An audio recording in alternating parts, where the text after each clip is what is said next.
Chers téléspectateurs, bienvenue dans votre émission, l'émission que vous préférez, l'émission bien sûr qui parle des actions des citoyens. Et aujourd'hui, le thème c'est don de sang. Pourquoi faut-il faire un don de sang?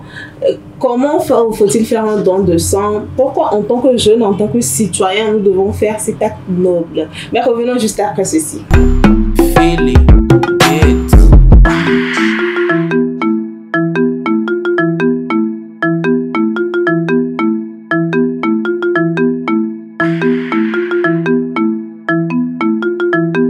Nous voilà donc de retour sur ce plateau, un plateau sur lequel je ne suis pas seule, je suis avec deux chaleureux invités, des invités à la hauteur de ce thème bien sûr.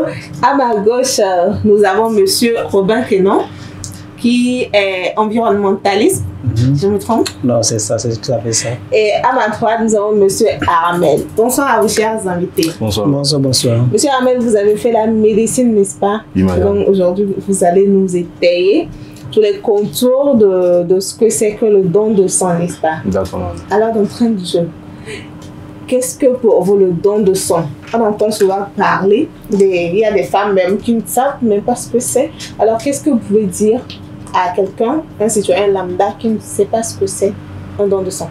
D'abord, merci madame pour la question. Merci aussi pour votre invitation. Je dirais tout simplement que le don de sang, pour moi, est un acte noble, héroïque, au cours duquel l'on donne du sang. C'est-à-dire l'on subit un prélèvement du sang et juste dans le but de sauver des vies. D'accord. Merci beaucoup, monsieur Armel. Alors, monsieur Robin, vous qui êtes citoyen, vous avez déjà fait des dons de sang, n'est-ce pas? Oui, oui, si je me rappelle bien. Ce qui vous a d'ailleurs valu ce plateau. C'est important aussi. Ok, par rapport à la question de ce qu'est le don de sang, je peux dire le don de sang, c'est un processus par lequel la personne qui doit faire ce don de sang doit être volontaire, parce qu'on ne peut jamais forcer une personne de faire le don de sang. Et ce sang prélevé doit être gardé dans une banque de sang après après avoir gardé ce sang-là prélevé et fait une transfusion sanguine à un malade. Merci. C'est ce que je peux dire par rapport à ça. D'accord, merci beaucoup monsieur Robin. Alors monsieur Armel, vous qui avez fait la médecine, pourquoi faut-il faire un don de sang? Pourquoi faut-il faire un don de sang? Je dirais que c'est pour avoir un stock de sang donné. Un stock de sang disponible à la disponibilité du personnel médical qui va utiliser ce don et ce sang lorsque le besoin se fera savoir. Et nous le savons très bien, et ça c'est pas nouveau, le sang que nous utilisons dans le secteur hospitalier, ce n'est pas un sang artificiel, ce n'est pas fabriqué au laboratoire, on ne va pas dans un laboratoire aller fabriquer du sang, non, ça ne se fait pas. La totalité du stock de sang disponible provient uniquement de nos dons.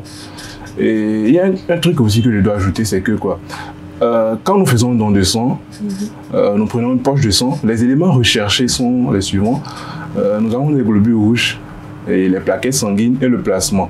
Et ces éléments, après le don de sang, ces éléments sont congelés. D'où on parle de stockage, ils sont congelés, ils ont une durée d'utilisation très limitée. Nous prenons le cas des globules rouges en moins de 42 jours, celui du plasma 1 an, et celui des plaquettes sanguines ne va pas plus de 7 jours.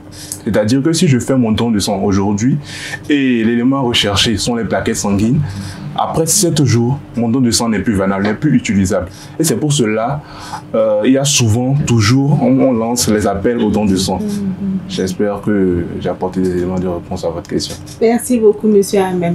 Alors, monsieur Robin, oui. Vous avez déjà fait un don de sang, n'est-ce pas? Oui, bien sûr. Comment est-ce que cela s'est passé? Racontez-nous un peu.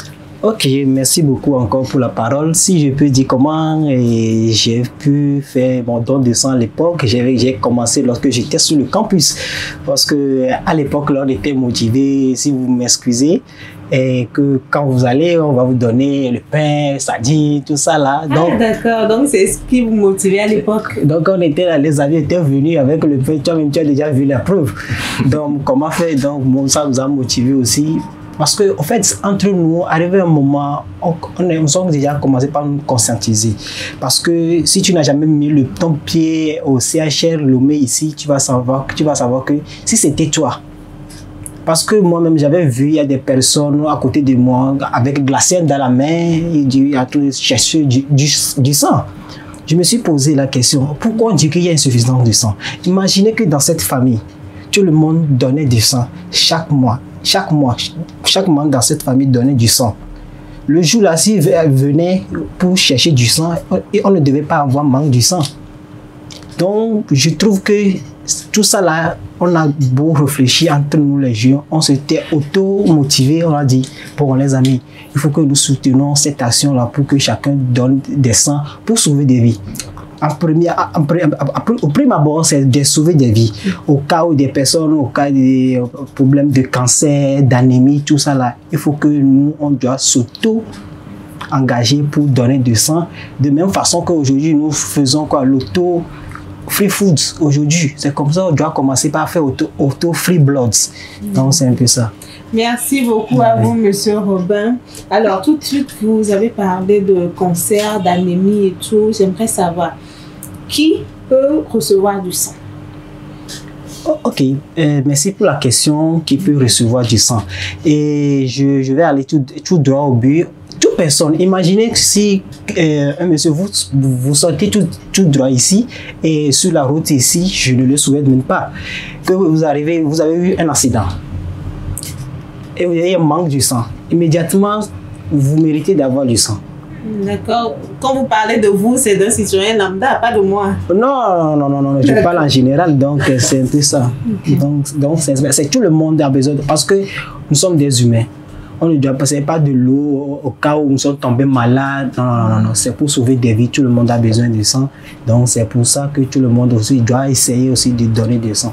Merci beaucoup, Monsieur Robin. Alors, Monsieur Armel, je pense que vous avez des ajouts à faire en tant que médecin, étudiant en médecine. En tant qu'étudiant en médecine. Oui.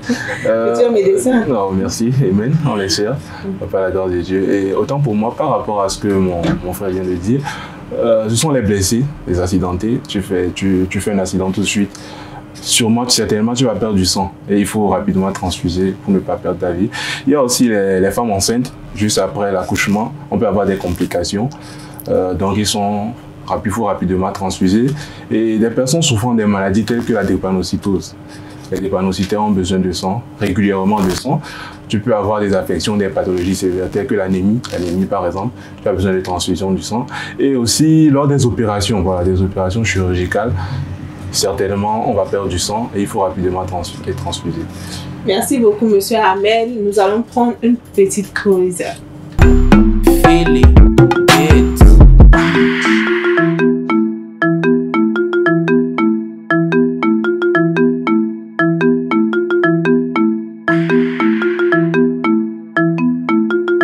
Nous voilà donc de retour sur ce plateau et je suis toujours avec mes invités. À ma gauche, Monsieur Robin, et à ma droite, Monsieur Armel, si vous venez de nous rejoindre. Alors, tout de suite, Monsieur Armel, vous avez parlé de qui peut recevoir du sang et vous avez parlé des femmes enceintes, des personnes souffrant de la drépanocytose, des personnes accidentées, si on peut le dire ainsi. Lors des opérations chirurgicales. Lors des opérations chirurgicales. Oui, madame. Alors, cette personne-là qui peut donner du sang, le donneur, oui. Comment doit-il être, je ne sais pas, quelle disposition doit-il prendre pour pouvoir donner du sang qui sera, puisque vous avez tout de suite parlé de sang qui, après 7 jours, 42 jours, voilà, que ce n'est plus opérationnel, ce n'est plus utilisable. Alors, ce donneur-là, quelles sont les dispositions en matière de santé? Comment doit-il être pour pouvoir donner du sang? D'accord, merci madame. Je vais d'abord prêter les mots de mon frère. Au début de l'émission, il a commencé en disant que le don de sang, c'est un don volontaire. D'abord volontaire. Et en donnant du sang, il faut s'assurer d'être d'abord soi-même en bonne santé pour sa propre sécurité. Avant de chercher à secourir son prochain, donc se mettre soi-même dans de bonnes conditions. Donc il faut être en bonne santé. Il y a des facteurs tels que l'âge qui entre en compte. Il faut avoir un âge compris entre 18 et 70 ans. C'est-à-dire que les mineurs ne peuvent pas donner du sang. Les personnes mineures ne donnent pas du sang. Les personnes qui ont un âge au-delà de 70 ans ne donnent pas du sang. Autre facteur pris en compte, le poids. Le poids, les personnes qui ont un poids en deçà de 50 kg ne sont pas habilitées à donner du sang. Et tout à l'heure, on parlait du fait qu'il faut se mettre en sécurité. Donc les personnes qui ont une fois été transfusées, toi qui as été une fois transfusé, tu n'es pas habilité, tu n'es pas autorisé à donner du sang pour des raisons uniquement de sécurité et de santé. Merci, Anne. Je vous en prie, monsieur Armel. Alors, monsieur Robin. Ok, merci beaucoup. Comme je viens de le dire, malheureusement, moi, il vient de mentionner le poids parce qu'une personne qui doit donner du sang, il doit avoir comment dire, au maximum 50 kilos. Il doit peser 50 kg. Parce qu'en dessous de ça, il n'est pas en mesure. Ah, d'accord, donc au minimum. Oui, 50 kilos, donc c'est ça. Et aussi, la personne aussi qui doit donner du sang aussi. Je me rappelle la dernière fois que j'essayais de donner du sang, et l'ami là qui me conseillait de venir au niveau de leur siège ici à Balépedo, il m'a dit, et puis j'avais une blessure au pied, il m'a dit immédiatement, comme j'ai de la blessure au pied, je ne peux jamais donner du sang. Parce que c'est trop risqué. Et puis j'ai compris ça, et puis ça fait que j'ai espéré tout pour que la plaie que j'ai au niveau de mon pied, ça se cicatrise bien. Et puis j'ai compris que une personne qui doit aussi donner du sang, il doit être quelqu'un qui doit être en bonne santé. Et aussi, il ne doit pas avoir d'autres problèmes et autres, tout ce qui va à l'encontre de sa santé, quoi. Donc, c'est un peu ça. D'accord, merci. Vous m'excusez, par rapport à... Et mon frère, je voulais ajouter un truc. On a souvent, entre nous jeunes, parlé de tatouage, de piercing, que ces genres de personnes ne sont pas autorisées ou bien habilitées à donner du sang. Souvent, par exemple, la dernière fois, je pense, j'ai donné du sang il y a 2 semaines. Et quand je suis allé avec la chambre de santé, il m'a posé cette question, as-tu des tatouages, as-tu des piercings? Je lui ai dit non. J'en avais pas. Mais des personnes qui ont des tatouages et des piercings ne sont pas obligatoirement refoulées. On ne les interdit pas de donner du sang. C'est possible d'avoir du tatouage, d'avoir des piercings et de donner du sang. Jusque, on va vous demander le jour, la durée, déjà combien de temps ça fait et combien de temps fait ton tatouage sur toi, quel jour tu l'as fait. C'est par rapport au fait qu'en faisant nos tatouages ou nos piercings, on peut contracter des infections. Et notre organisme a tendance à reconnaître les infections souvent après 4 mois. Après 4 mois. Donc, si tu as fait un tatouage, un piercing, après 4 mois, tu peux être autorisé à donner du sang. C'est juste pour donner le temps à l'organisme de reconnaître le virus, l'agent infectieux dans le corps. C'est pour cela, souvent, on vous demande combien de temps, quelle durée a fait ton tatouage ou ton piercing. Merci. Merci beaucoup pour la petite histoire. Je pense la semaine dernière, j'étais partie faire un don de sang et le monsieur m'a posé des questions, en tout cas un peu gênant pour le commun des mortels. Il m'a demandé si j'étais en règle ou si j'avais des infections. Qu'est-ce que ça a à voir avec le fait d'être éligible à donner du sang? Tout simplement par rapport aux infections. J'ai dit ça tantôt, tu ne peux pas être malade. Et bon, on va dire que le don de sang que tu fais, c'est pour le transfuser à quelqu'un d'autre. Il a besoin du sang. Mais il ne va pas recevoir un sang qui est déjà malade, un sang qui est déjà contaminé. C'est pour cela déjà, quand tu es malade et tu es sous antibiotiques, c'est-à-dire tu es en train de traiter des infections, tu n'es pas autorisé à donner du sang. C'est juste pour éviter de contaminer ou bien de mettre en danger la personne qui recevra ce sang.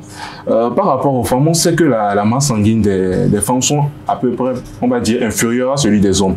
C'est pour cela, dans l'année, une femme va donner, on va dire, moins de fois de sang que l'homme. Parce que la masse sanguine de la femme est très bas, est à peu près bas par rapport à celui de l'homme.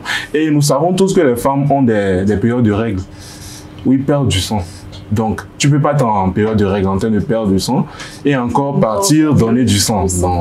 C'est pour des moyens de précaution, en fait, pour préserver notre santé. D'accord, merci. Merci beaucoup, monsieur Armel. Alors, monsieur Robin, il y a une autre question que le monsieur m'avait encore posée la dernière fois, c'est si j'avais des partenaires. Si j'avais un partenaire, j'ai répondu bien sûr. Et maintenant, la question qui suit, c'est combien? Est-ce que ça, c'est pas trop personnel? Oh non, c'est normal, c'est normal. Mais je pense que la question revient. Oui, ok, bon, en fait, il a bien posé la question, je peux dire, parce que aussi, si vous voyez aujourd'hui notre génération aussi, c'est que on peut dire, nous avons une génération aussi pervers, parce qu'il n'y a pas la confiance aujourd'hui, parce qu'on ne sait jamais, parce qu'aujourd'hui, l'appareil génital de la jeunesse aussi ne reste pas sur place. Ah ouais. Vous pouvez confirmer ça. Et donc, ce que je veux dire, il a raison de poser la question, parce qu'on ne sait jamais. Peut-être tu peux avoir, comment dire, une infection ailleurs que toi-même tu ne sauras même pas. Donc pour éviter toutes ces choses-là, que qu'il a posé cette question, moi je pense qu'il a bien posé la question. C'est tout juste pour voir quel genre de personnalité vous êtes au fait. Oui, parce qu'il a déjà posé une question au préavis. Tout lui, c'est la même question qui est revenue pour savoir de quel genre de personne vous êtes. Merci beaucoup, monsieur Robin. Est-ce que vous avez des avis?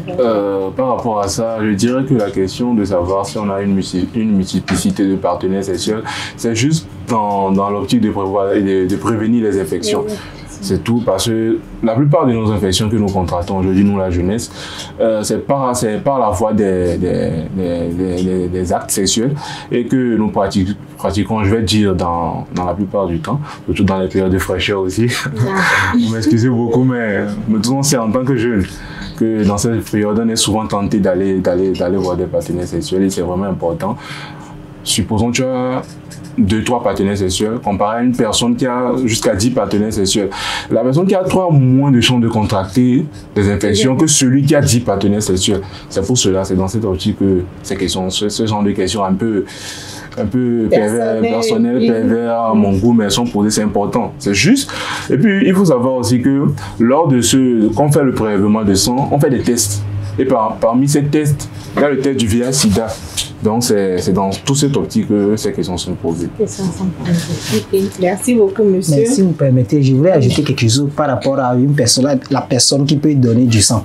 Et étant aussi que je suis, comment dit-on, un militant aussi des droits humains, j'aimerais ajouter ceci, ce qui est, au fait, et celui qui doit donner du sang n'a pas de il n'y a pas un problème d'orientation sexuelle. Aujourd'hui, on pose des questions de LGBT.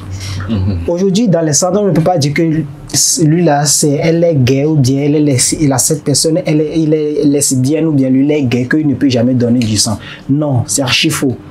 Donc, vu que nous sommes tous nés égaux et on a les mêmes droits, c'est que tout le monde peut, même homosexuel, tout le monde doit donner du sang. Non, on ne peut pas dire que quand tu viens, vous êtes lesbien, que non, on n'a pas besoin de votre sang. Non, non, c'est peu ça. D'accord, merci beaucoup, monsieur Robin. Je ne pense pas que ces questions se posent. D'ailleurs, je ne l'ai jamais reçue en tant que question.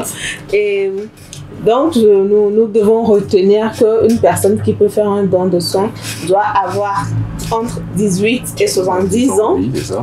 Le poids minimum, c'est 50 kilos. C'est important. Et cette personne-là ne doit pas avoir des infections, des plaies sur son corps. Des plaies, voilà, des tatouages, tout ça là. Bon, les tatouages, c'est le délai. Le délai. D'accord. Et si cette personne-là est une femme, elle ne doit pas être en menstruation et tout. N'est-ce pas? Oui, pour prévenir l'anémie. D'accord, pour prévenir l'anémie, d'accord, le manque de sang. Parce qu'il y a le sang qui coule déjà. Donc, il va encore donner du sang. Et aussi, une femme aussi enceinte, j'espère que vous l'avez bien précisé. Oui, une femme enceinte, déjà, il y a le bébé qui pompe pour lui. Oui, et donc, tu vas encore donner.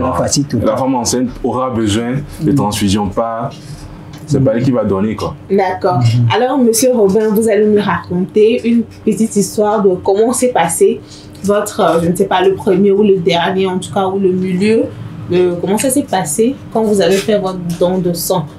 Du début jusqu'à la fin, vous êtes rentré, on vous a servi, en tout cas, pour que les citoyens, les téléspectateurs puissent savoir, en tout cas, à quoi s'attendre quand ils voudront faire des dons de sang. Ok, merci pour la question. Je me rappelle pour la première fois. Et je peux dire, si tu n'as jamais fait quelque chose, c'est pour la première fois, lorsque tu vas commencer à essayer à faire ça, tu vas avoir des idées, comment ça va se passer. Mais la question la plus importante que tu vas te poser, c'est la piqûre là, comment ça va se faire? Et il y a aussi des amis qui vont te dire non, ce n'est rien, tu vois, non, je viens de passer. Mais des fois, je me pose la question, ça va, en fait, c'est combien de kilos c'est combien de milligrammes on va me retirer? Ça là, c'est la question là, ça me tient vraiment à cœur. Donc, en fait, au début, moi-même, je me suis dit que non, je suis quelqu'un, mais des fois, moi, des choses deviennent très fatigué, donc je ne veux pas, je vais rester comme ça. Mais, parce que je suis quelqu'un, si tu n'es pas fort psychologiquement, tu n'as pas des arguments, tu ne peux pas me convaincre. Donc, tous les amis ont dit non, tout le monde sont passés, maintenant, il me reste moi seul dans le groupe. Donc, comment faire pour honorer le groupe? Donc, moi aussi, j'ai jugé bon. Pour la première fois, c'était au campus, dans le restaurant Richement Logos. Là-bas, j'ai fait mon premier prélèvement. J'ai essayé. Ah, c'est là-bas que s'est passé votre premier Oui. Ah, c'est free food, ça. Non, mais c'est free food, il y a du pain. Mais je vais la faire parce que, avant que je ne fasse mon prélèvement, j'avais déjà mangé le pain de mes amis qui ont déjà passé. Donc, pour récupérer le pain aussi, on doit manger. Donc, je dois faire ça aussi. Tout d'abord, je vais dire un grand remerciement à tous mes amis qui sont de la Croix-Rouge universitaire, parce que je peux dire que je suis dans un clan qu'on se motive chaque jour, à tout moment. Que la fois dernière, c'était en juin dernier, il y avait un marathon de dons de sang, que tout le monde se sont mobilisés, toute la jeunesse comme ça. Je rappelle que la journée mondiale du don de sang, c'est le 18 juin. Oui, c'est ça. Donc ça fait que tu vas voir que tant que vous êtes des jeunes comme ça, tout le monde sont motivés partout, don de sang, toi aussi tu vas dire que oui, moi aussi je vais faire une action pour montrer aux autres que oui, nous sommes aussi capables. Donc c'est ça qui a fait qu'aujourd'hui, on a cette envie-là aussi de contribuer aussi au développement, à contribuer aussi à que notre comme côté de la médecine ouvrière, sur le côté de donneur de sang. Donc c'est ce que je peux dire par rapport à ça. Donc c'est quelque chose qui est facile, que tout le monde doit faire librement, sans contrainte, qu'on ne doit pas forcer, non. Tout le monde doit donner. Parce qu'il faut savoir que tout acte que vous posez aujourd'hui, vous allez récolter abondamment. Parce qu'il faut savoir que si demain ça arrivait, que vous êtes dans le besoin, on va dire, est-ce que vous allez donner une fois? C'est ça. Est-ce que vous allez une fois faire don du sang? Non. Et maintenant, vous voulez que ça, là, celui qui fait là, on va vous donner ça? Non. Donc, tout le monde doit essayer de faire ce don de sang. Alors, M. Armel, je suis tentée de vous le poser aussi, mais je sais déjà que vous avez fait de la médecine et donc que vous maîtrisez le sujet. Mais la première fois que vous avez fait votre don de sang, comment ça s'est passé? Tout simplement, je me suis rendu. C'était une séance de collecte pour se rapprocher des populations. C'est vrai que pour faire un don de sang, un jour lambda, tu te lèves, tu t'adresses à la CNTS, mais ce jour-là, c'était plus pour se rapprocher des collectivités. Donc, c'était dans un quartier, on avait organisé le don de sang. J'avais appris ça. Et bon, je me suis dit, bon, pourquoi pas y aller. Mais d'abord, c'était un vécu qui a fait que je me suis dit, bon monsieur, il est temps que toi aussi tu ailles donner du sang.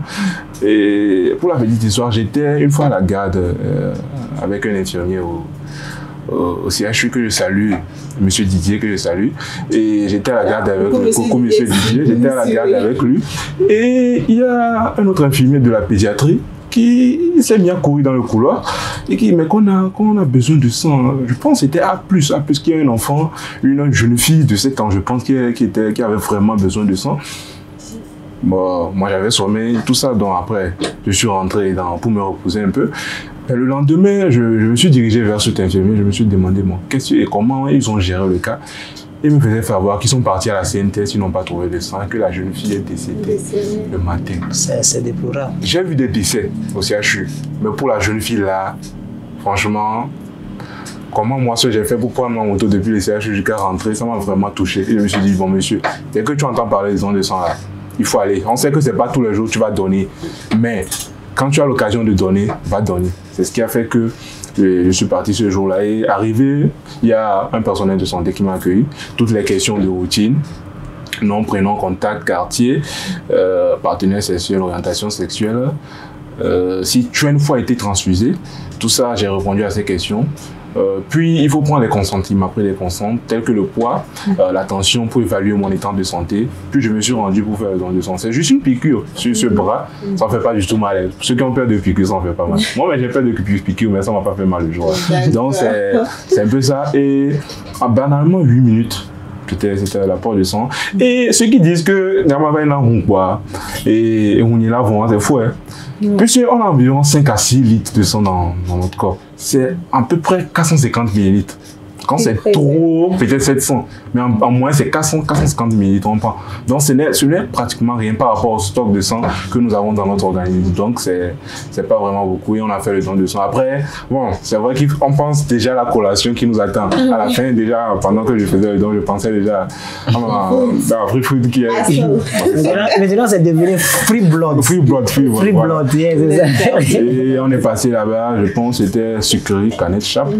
On rappelait. Oh non, il y a des choses qu'on ne peut pas oublier, comme ça. Pour la première fois, on ne peut pas oublier. Il y a, je pense, sakomi, sardines, mayonnaise, je pense. Ouais, c'était ça. Je me suis assis tranquillement, tout fier de moi. J'ai consommé, j'ai pris ma collation. Et à la fin, je suis passé et j'ai eu quelques conseils de la part des membres de la CNTS. Et je suis calmement rentré à la maison. C'est un peu ça. Merci beaucoup, monsieur Ahmed. Alors, je m'attendais plus à savoir, je ne sais pas trop, ce qui vous faisait peur avant et que vous n'avez pas fait de don de sang.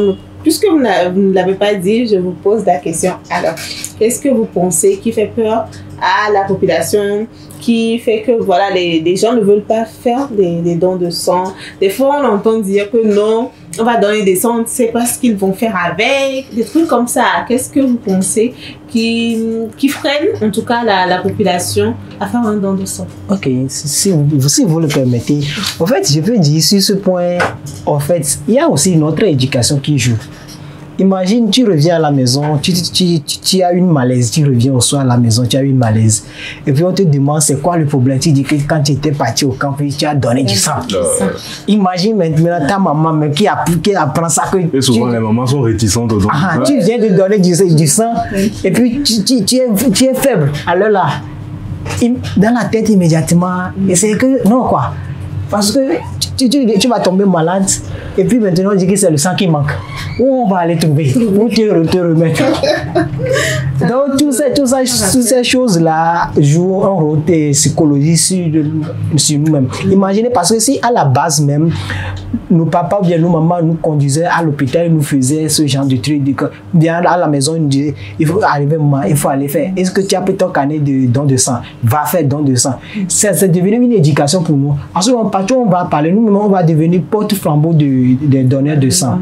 Parce qu'on n'a pas eu cette éducation qui fait que si je donne, et maintenant quelque chose m'arrive le lendemain, qu'est-ce que je vais faire? Qu'est-ce que je vais dire à mes parents? Ils vont dire quoi? Tout ça là, c'est devenu un problème. Donc c'est maintenant aussi, dans notre éducation, on va commencer par mettre ces gens de trucs, sensibiliser les gens autour de l'emploi. Que maintenant, ça va devenir quelque chose de vie.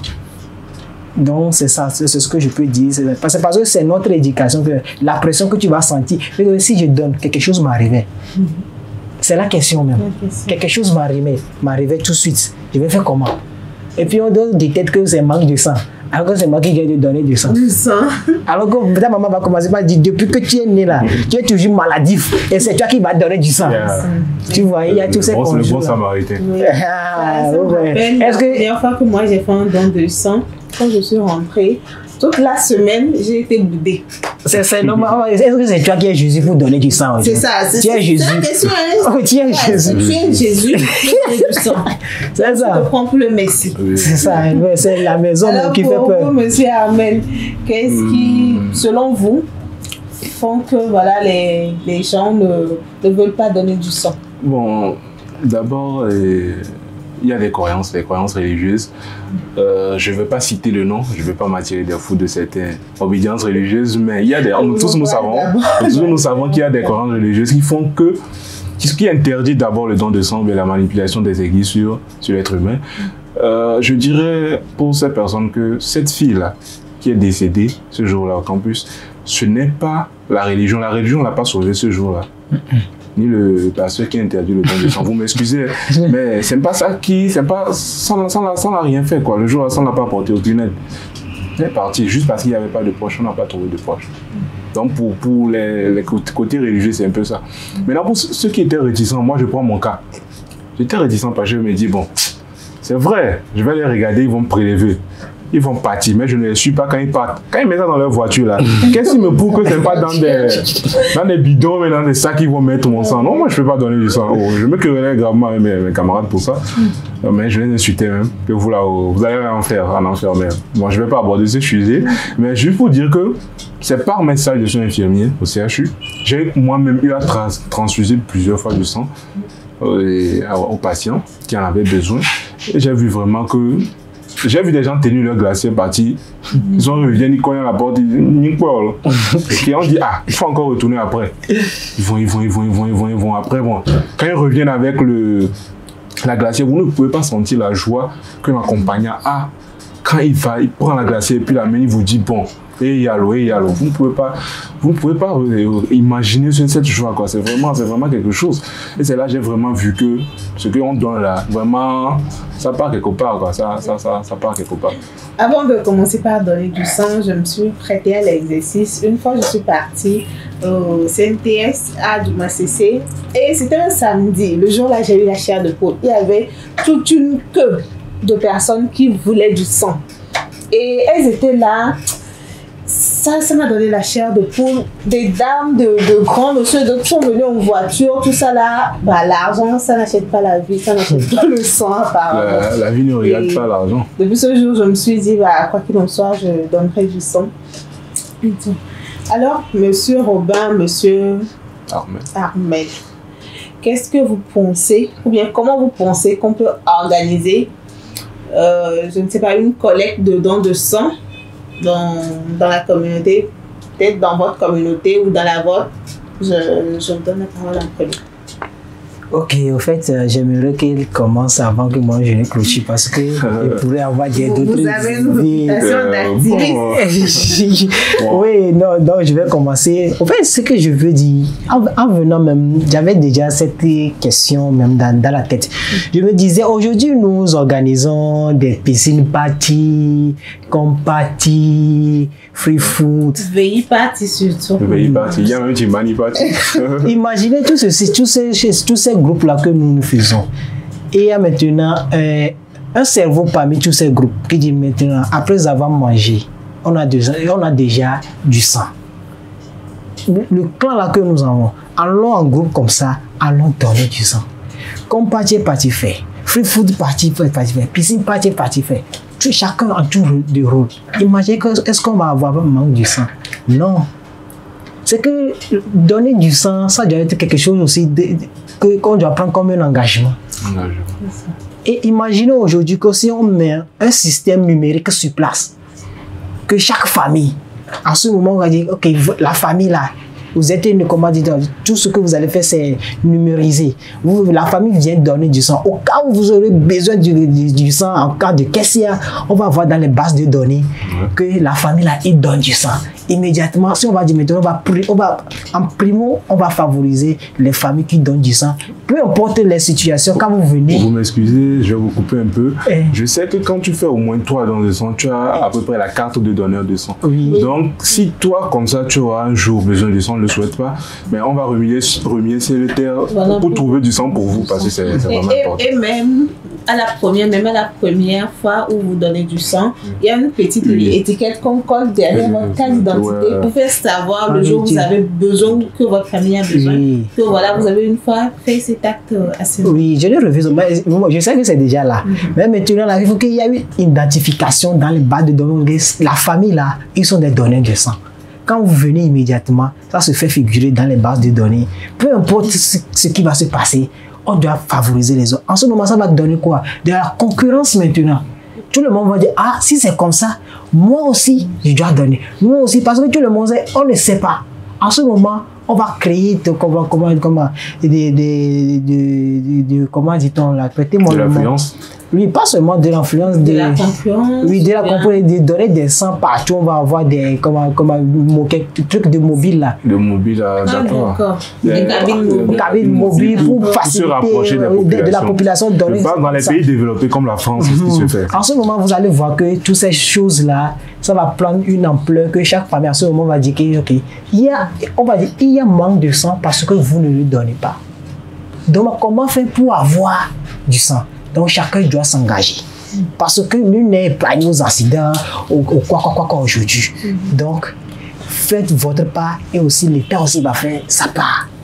Donc, je pense que merci beaucoup, monsieur Armel. Alors, si on peut récapituler un peu tout ce que nous venons de dire, c'est que il est très important de faire des dons de sang et aussi que cela se fait chaque 3 mois, n'est-ce pas? Chaque 3 mois. Et pour faire un don de sang, il suffit juste de se rendre à Tokondouma CC. Vous demandez d'après la CNTS, Centre National de Transfusion Sanguine, n'est-ce pas? Et vous faites prélever du sang. En plus de ça, vous avez free food, vous mangez gratuitement. Et vous avez aussi votre déplacement.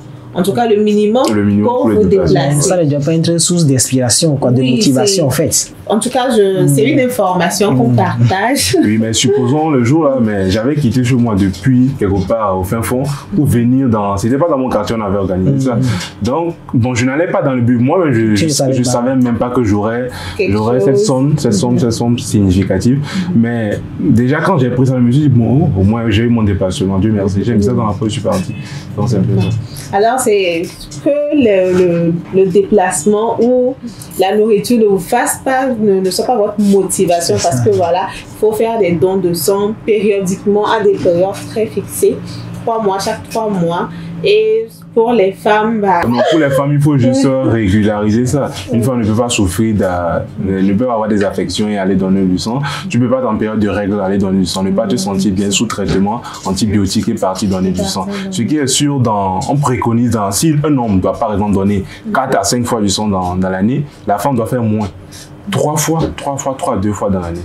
C'est pour des raisons de sécurité. Ok, alors pour être sûr que votre sang, en tout cas, va servir, il faut balayer, en tout cas, de votre cerveau, tout ce qui est mythe autour du don de sang, comme quoi on va prendre pour faire, je ne sais pas, secte, on va faire assez on va faire tout ça là avec. Non, pas du tout. Dès que vous donnez du sang, vous sauvez des vies.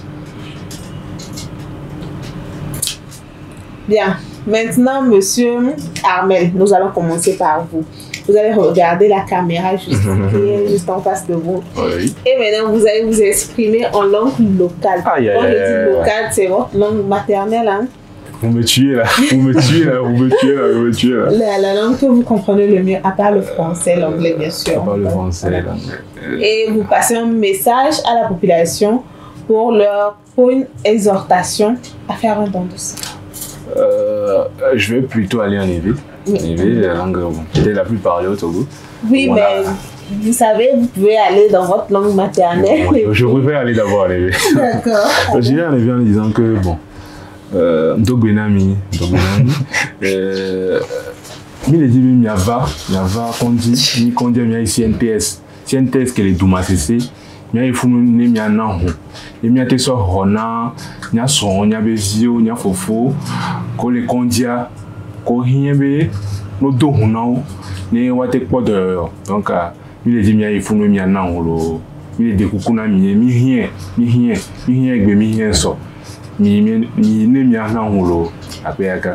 Merci beaucoup. J'ai essayé. Oui, vous avez essayé, mais vous avez dit que vous allez faire en premier lieu en Évé.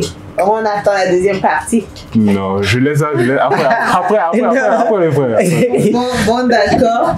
Alors, monsieur Robin. Attendez, mais ce qui est bizarre, arrivé au moment où si on demande de faire certains trucs, même dans notre langue, ça devient problème. Oui. Ce qui est, des fois, je ne comprends pas. Je ne sais pas quoi. Pourquoi? Parce qu'on a maintenant la difficulté même de parler, même de sensibiliser les gens à notre langue locale. Alors, vous regardez la caméra. Ok. Comment on dit le mot là, même en Évé? Oui, vas-y, on peut vous aider. Allez-y. C'est grave, hein? Il faut grignoter comme moi, c'est tout. Comme sur moi. Ok. Je dirais, ma tourne à Messia, mais non. Fille qui a d'où vivia, mais amène mia somme. On touche que les fruits vivia, on l'a noyé vivia, nous les a offert. Et on l'a biobe, wa bien merebe, on les dit, watina agan. Voir bio sebe, fika wale, o d'abord sur la baduna. Ne ou ton dit d'arrêt. Bio le cossé. Donc, surtout, mon papa a dit, ma de kukuna misiame que le seigneur be be to ya le fia we no chan o seigneur me nya atite ave na hu no na hu ni gbona le nya be French be na go be ameke na hu e de comment dit-on e de ameke na hu il sauve une vie.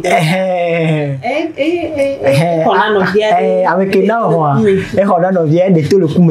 Donc, au Tchania, mais la globale, il veut qu'il n'a et d'amérique tous les coups, alors à Fokume, nous l'animal du journal. Donc, à Kaka et à Messia, nous chantités nous qui a SNS, oui. Veniton va maintenant parce que Dieu m'a d'amérique à Fokume. Merci beaucoup à vous, chers invités. Merci à vous aussi, chers téléspectateurs. Merci de nous avoir suivis. Nous espérons vivement que vous allez faire des dons de sang. Vous allez, pourquoi pas, organiser des séances de dons de sang dans vos communautés, dans vos quartiers, dans vos communes, dans vos villes, pour sauver des vies. Alors, on se retrouve à la prochaine, à la même heure. Bye bye.